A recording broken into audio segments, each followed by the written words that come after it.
Once upon a time, down on an old farm, lived a duck family, and Mother Duck had been sitting on a clutch of new eggs.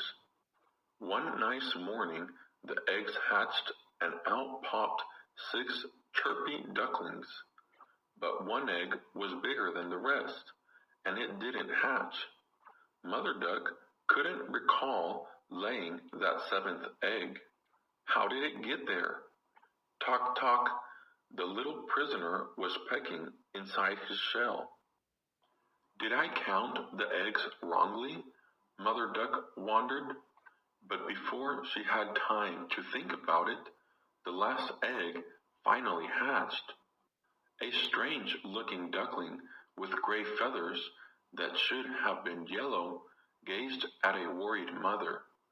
The ducklings grew quickly, but Mother Duck had a secret worry.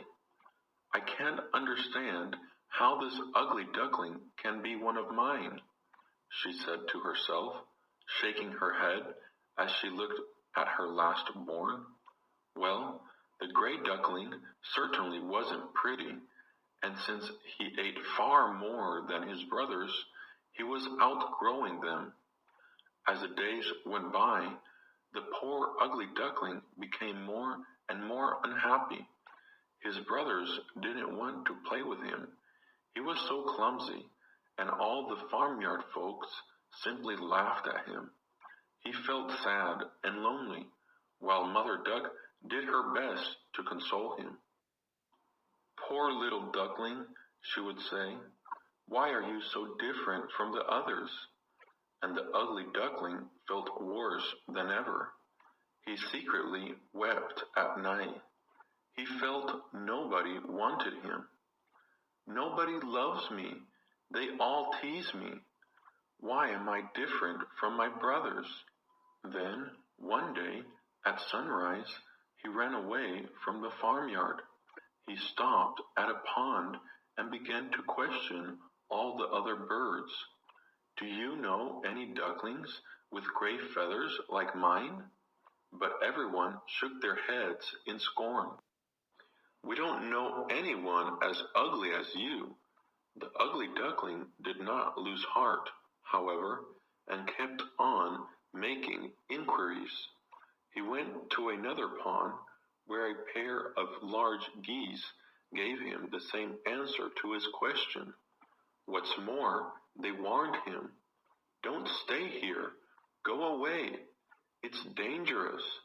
There are men with guns around here. The duckling was sorry he had ever left the farmyard.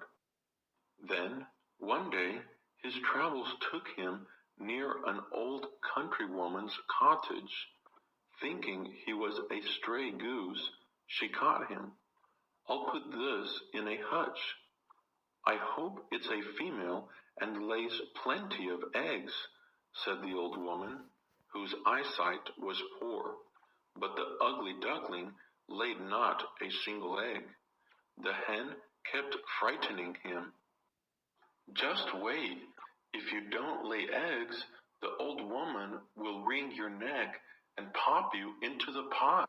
And the cat chipped in, I hope the woman cooks you, then I can gnaw at your bones.